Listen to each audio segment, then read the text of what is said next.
Isaiah chapter 32 verse 27. Behold, I am the Lord, the God of all flesh. Is anything too hard for me? మళ్ళొకసారి వాక్యము.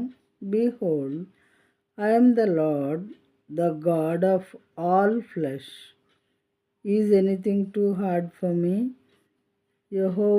నేను యెహోవాను, సర్వ శరీరులకు దేవుడను. నాకు అసాధ్యమైనది ఏదైనా నుండునా. సర్వ శరీరులు అంటే ఏంటి? ఒక దేశంలో వాళ్ళ, ఒక రాష్ట్రంలో వాళ్ళ, సమస్త దేశాల్లో ఉన్నటువంటి సమస్త మానవాళి అని అర్థం. ప్రియమైన వారలారా, నేను యెహోవాను, సర్వ శరీరులకు దేవుడను. నాకు అసాధ్యమైనది ఏదైనా ఉండునా.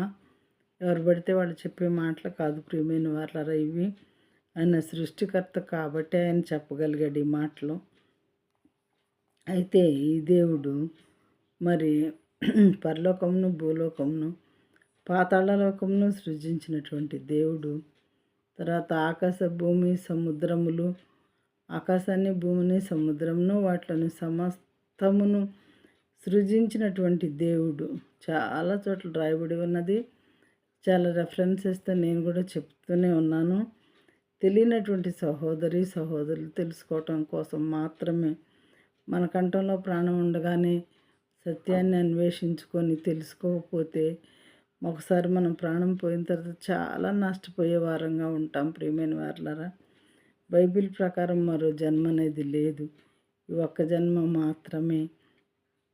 ఈ జన్మలో మనం దేవుని తెలుసుకోకపోతే మరి నరకానికి వెళ్ళే వాళ్ళంగా ఉంటాము, దుష్ట పనులు చేసే వాళ్ళంగా ఉంటాము.